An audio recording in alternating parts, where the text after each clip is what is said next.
0 నుండి 40 సంవత్సరాల వయసులోపు వారందరూ సికిల్ సెల్ ఎనీమియా పరీక్షలు తప్పనిసరిగా చేపించుకోవాలని పినపాక ప్రాథమిక ఆరోగ్య కేంద్రం ఏఎన్ఎం మధులత సూచించారు. శనివారం పినపాక ప్రాథమిక ఆరోగ్య కేంద్రం వైద్యురాలు డాక్టర్ దుర్గా భవానీ ఆదేశాలతో పినపాక మండలం బోటుగూడెం, గాండ్లబయ్యారం గ్రామాలలో సికిల్ సెల్ ఎనీమియా పరీక్షలు నిర్వహించారు. ఈ సందర్భంగా ఆమె మాట్లాడుతూ సికిల్ సెల్ ఎనీమియా అనేది వైవిధ్యమైన హిమోగ్లోబిన్ ప్రోటీన్ వల్ల కలుగుతుందని వివరించారు. కేంద్ర ప్రభుత్వ ఆదేశాల ప్రకారం ఈ పరీక్షలు నిర్వహిస్తున్నామని ఈ సందర్భంగా తెలియజేశారు.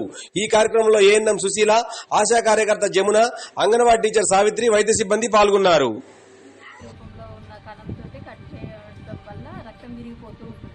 దానివల్ల వాళ్ళకున్న రక్తం అనేది శాతం తగ్గిపోతూ ఉంటుంది. అది ఎలా ఉంది ఏంటి అనేది ఈ టెస్ట్ ద్వారా మేము తెలుసుకోవచ్చు.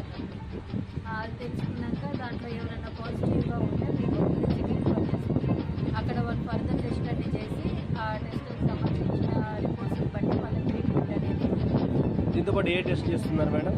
ఈరోజు మనం medicine screening plus medicine distribution కూడా చేస్తున్నాము.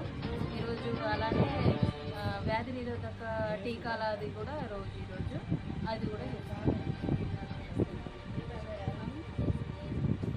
ఏ ఏజ్ నుంచి ఏజ్ దాకా ఇది అమలు చేస్తున్నారు మేడం? ఇది 0 to 40 years వరకే సికిల్ సెల్ ఎనీమియా టెస్ట్ అనేటివి చేస్తున్నాం. Thank you madam.